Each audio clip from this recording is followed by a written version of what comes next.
ओम उमा महेश्वराय नमः। आप सभी का हमारे YouTube चैनल पर हार्दिक स्वागत है। आज सोमवार के दिन सुने भगवान शिव की कथा। सोमवार व्रत के प्रभाव से सीमंतिनी को पुनः परम सौभाग्य की प्राप्ति। सूत जी कहते हैं, जो नित्य आनंदमय, शांत, निर्विकल्प, निरामय, अनादि, अनंत शिव तत्व को जानते हैं, वे परम पद को प्राप्त होते हैं। जो धीर पुरुष काम भोगों से विरक्त हो, भगवान शंकर में हेतु रहित पराभक्ति करते हैं, उनका मोक्ष हो जाता है। वे संसार बंधन में नहीं पड़ते। जो मायामय संसार में चिरकाल तक सुखपूर्वक विहार करके देहावसान होने पर मोक्ष चाहते हैं, उनके लिए ये धर्म बताया गया है कि संसार में भगवान शिव की पूजा सदा ही स्वर्ग और मोक्ष का हेतु है। यदि प्रदोष आदि के गुणों से युक्त सोमवार के दिन ये पूजा की जाए तो उसका विशेष महात्म्य है। जो केवल सोमवार को भी भगवान शंकर की पूजा करते हैं, उनके लिए इहलोक और परलोक में कोई भी वस्तु दुर्लभ नहीं है। आर्यावर्त में चित्रवर्मा नाम से प्रसिद्ध एक राजा थे। वे दुष्टों को दंड देने के लिए यमराज के समान समझे जाते थे। वे धर्म मर्यादाओं के रक्षक, कुमार्गामी पुरुषों को दंड देकर राह पर लाने वाले, समस्त यज्ञों का अनुष्ठान करने वाले और शरणार्थियों की रक्षा करने में समर्थ थे। भगवान शिव और विष्णु में उनकी बड़ी भक्ति थी। राजा चित्रवर्मा ने अनेक परम पराक्रमी पुत्रों को पाकर अंत में एक सुंदर मुख वाली कन्या प्राप्त की। एक दिन राजा ने जातक के लक्षण जानने वाले श्रेष्ठ ब्राह्मणों को बुलाकर कन्या की जन्म कुंडली के अनुसार भावी फल पूछे। तब उन ब्राह्मणों में से एक बहुत विद्वान ने कहा, महाराज, ये आपकी कन्या सीमंतिनी नाम से प्रसिद्ध होगी। ये भगवती उमा की भांति मंगलमयी, दमयंती की भांति परम सुंदरी, सरस्वती के समान सब कलाओं को जानने वाली तथा लक्ष्मी की भांति अत्यंत सद्गुणों से सुशोभित होगी।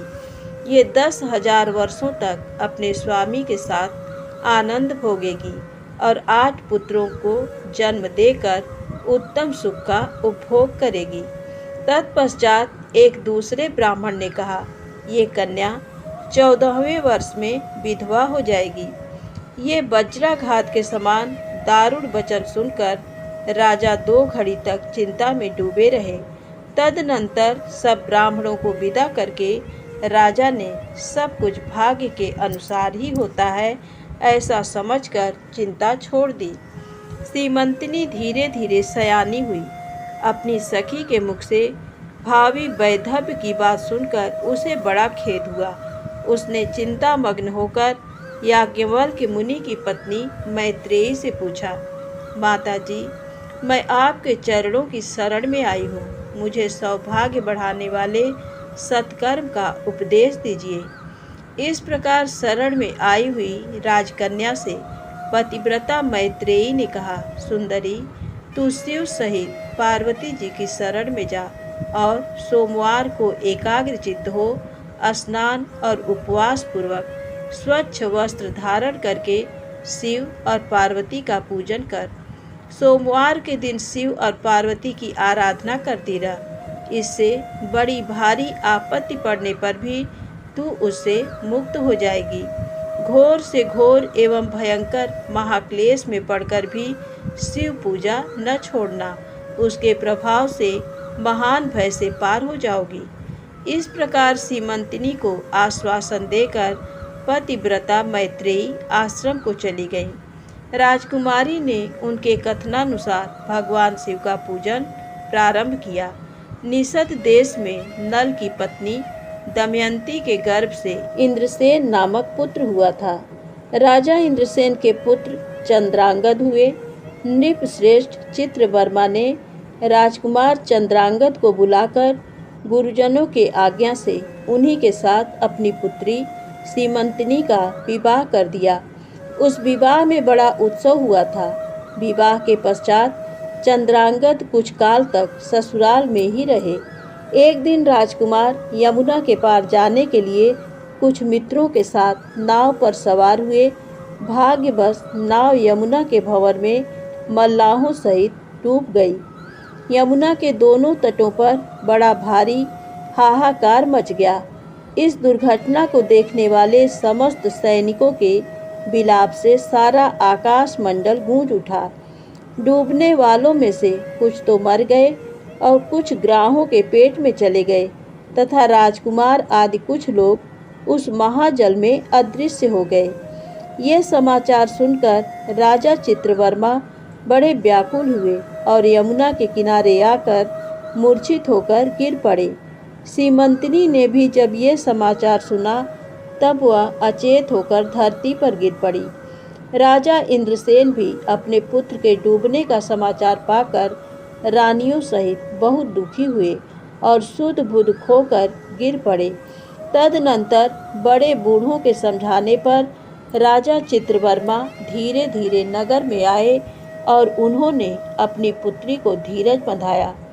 राजा चित्रवर्मा ने जल में डूबे हुए अपने दामाद का अर्धदैहिक कृत्य वहां आए हुए उनके बंधु बांधवों से करवाया। पतिव्रता सीमंतिनी ने चिता में बैठकर पतिलोक में जाने का विचार किया, किंतु उसके पिता ने स्नेहवश रोक दिया। तब वह विधवा जीवन व्यतीत करने लगी। मुनि पत्नी मैत्रेयी ने जिस शुभ सोमवार व्रत का उपदेश दिया था उसे सदाचार परायणा सीमंतिनी ने विधवा होने पर भी नहीं छोड़ा। इस प्रकार 14वें वर्ष की आयु में अत्यंत दारुण दुख पाकर वह भगवान शिव के चरणार बिंदों का चिंतन करने लगी। शिव की आराधना करते करते उसके 3 वर्ष व्यतीत हो गए। उधर पुत्र शोक से उन्मत्त हुए राजा इंद्रसेन को बलपूर्वक दबाकर उनके भाइयों ने सारा राज्य छीन लिया और उन्हें पत्नी सहित पकड़कर कारागृह में डाल दिया। इंद्रसेन के पुत्र चंद्रांगद यमुना के जल में डूबने पर नीचे नीचे गहराई में उतरने लगे। बहुत नीचे जाने पर उन्होंने नाग वधुओं को जल क्रीड़ा में निमग्न देखा। राजकुमार को देखकर वे भी विस्मित हुईं और उन्हें पाताल लोक में ले गईं।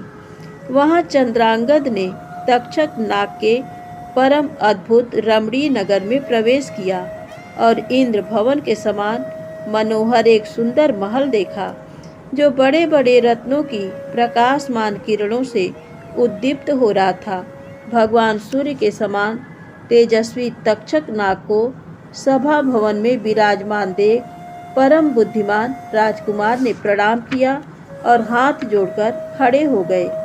तक्षक के तेज से उनके नेत्र चौंधिया गए। नागराज ने भी मनोरम राजकुमार को देखकर उन नागिनों से पूछा, ये कौन है और कहाँ से आया है? उन्होंने उत्तर दिया, हमने इसे यमुना जल में देखा है और इसके कुल तथा नाम का परिचय न होने के कारण आपके पास ले आई हैं। तब तक्षक ने राजकुमार से पूछा, तुम किसके पुत्र हो? कौन हो? कौन सा तुम्हारा देश है और यहाँ पर तुम्हारा कैसे आगमन हुआ है? राजपुत्र ने कहा, भूमंडल में निषद नाम से प्रसिद्ध एक देश है। उसके स्वामी राजा नल महायशस्वी हो गए हैं। वे पुण्य श्लोक माने जाते हैं।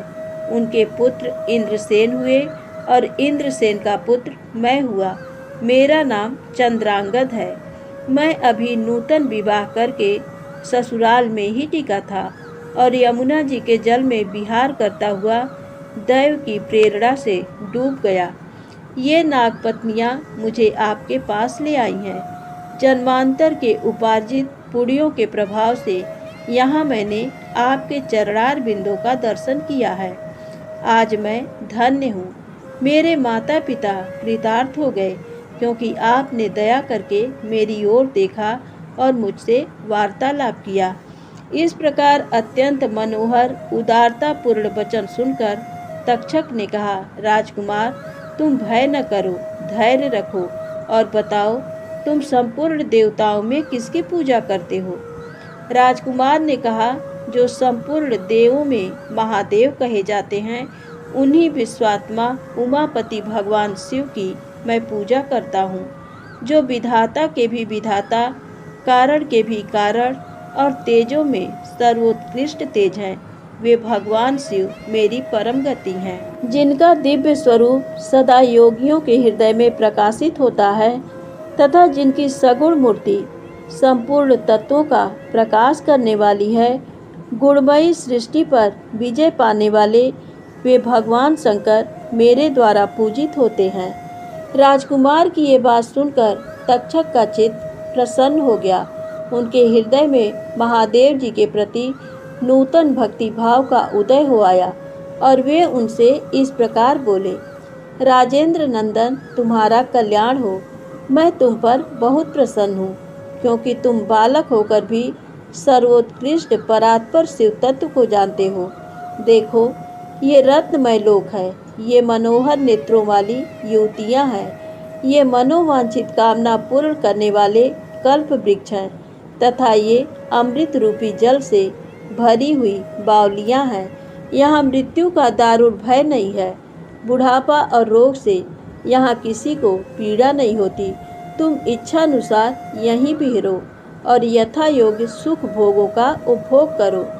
नागराज के ऐसा कहने पर राजकुमार हाथ जोड़कर बोले, नागराज, मैंने समय पर विवाह किया है। मेरी पत्नी उत्तम व्रत का पालन करने वाली और शिव पूजा परायणा है और मैं अपने माता पिता का इकलौता पुत्र हूँ। वे सब लोग इस समय मुझे मरा हुआ मानकर महान शोक से घिर गए होंगे। अतः मुझे किसी प्रकार भी यहाँ अधिक समय तक नहीं ठहरना चाहिए। आप कृपा करके मुझे उसी मनुष्य लोक में पुनः पहुँचा दें। नागराज तक्षक ने कहा, राजकुमार, तुम जब जब मेरी याद करोगे तब तब तुम्हारे सामने प्रकट हो जाऊंगा। ऐसा कहकर उन्होंने राजकुमार को एक सुंदर अश्व भेंट किया, जो इच्छा के अनुसार चलने वाला था। अनेक प्रकार के द्वीपों, समुद्रों और लोकों में उसकी अप्रतिहत गति थी। इसके सिवा उन्हें रत्नमय आभूषण, दिव्य वस्त्र एवं दिव्य अलंकार भेंट किए। उनकी सहायता के लिए सारी व्यवस्था करने के पश्चात तक्षक ने जाओ कहकर प्रेम पूर्वक उन्हें विदा किया।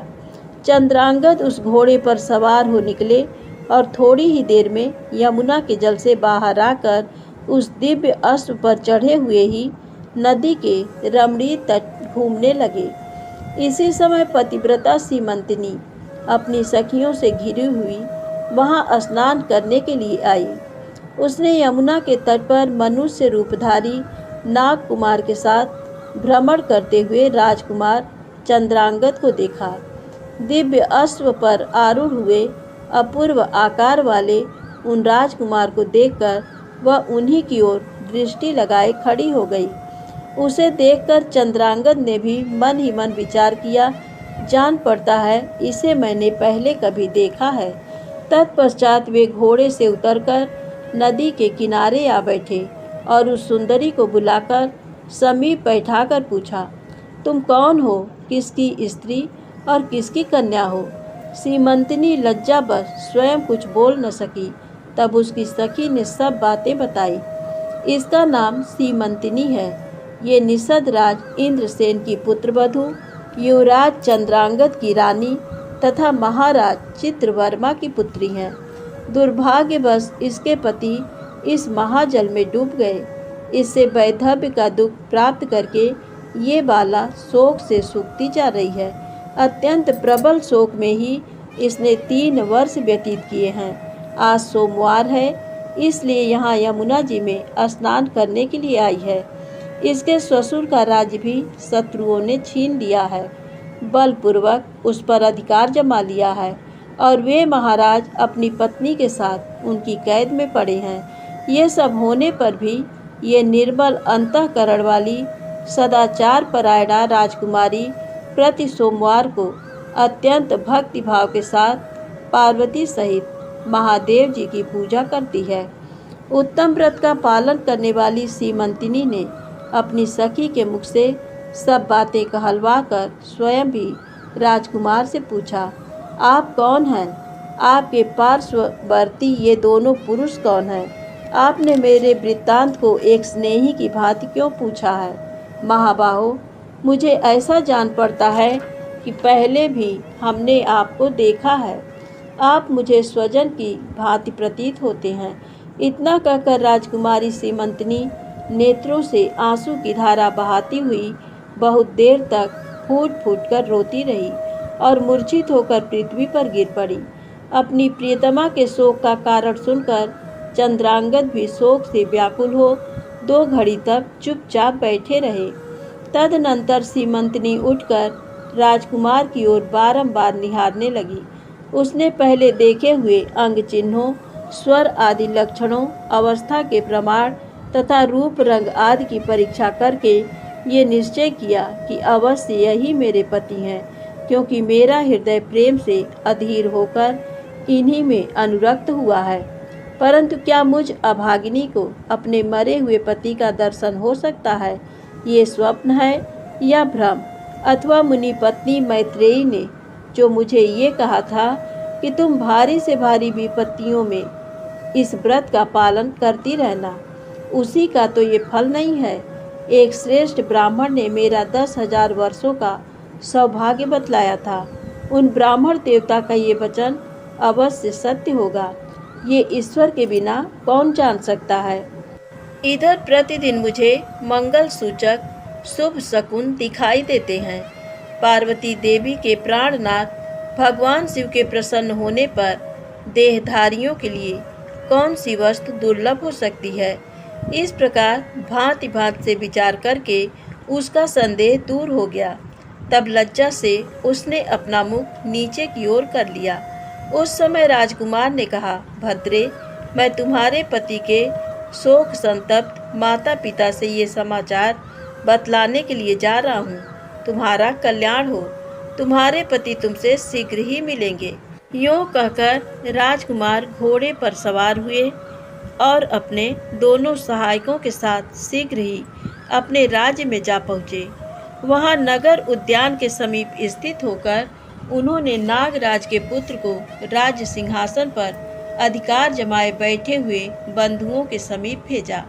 नाग कुमार ने शीघ्र जाकर उन सबसे कहा, तुम सब लोग महाराज इंद्रसेन को अविलंब कारागृह से मुक्त करो और सिंहासन छोड़कर हट जाओ। महाराज के पुत्र चंद्रांगद पाताल लोक से लौटकर यहाँ आए हैं।